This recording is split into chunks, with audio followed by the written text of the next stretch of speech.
آج تاریخ کا وہ ورق پلٹ گیا ہے جس نے صہیونی ریاست اسرائیل کے وانوں میں صف ماتم بچھا دی ہے۔ بخیر احمد ریڈ سی کے قریب واقع انتہائی تعزیراتی اہمیت کے حامل کنگ فیصل ایئر بیس کو مکمل طور پر پاک فوج اور پاک فضائیہ کے حوالے کر دیا گیا۔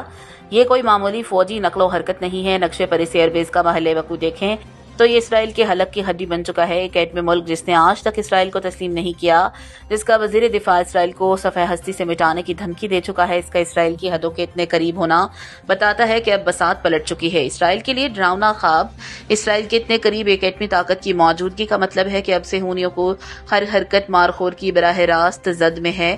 دفاع حرمین اور القدس یہ بیس نہ صرف سعودی عرب کے دفاع کو ناقابل تسخیر بنائے گی بلکہ فلسطین کی آزادی کے خواب کو ایک نئی حقیقت دے گی۔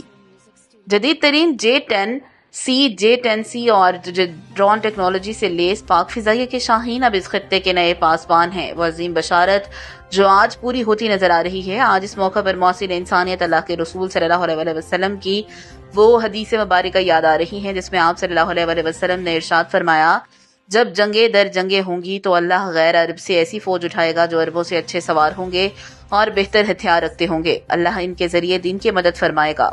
ابن ماجہ 4090۔ آج پاکستان کے پاس وہ بہتر ہتھیار، ایٹمی طاقت اور جدید میزائل بھی ہیں اور وہ بہترین سوار پاک فضائیہ کے پائلٹس بھی جن کا لوہا پوری دنیا مانتی ہے۔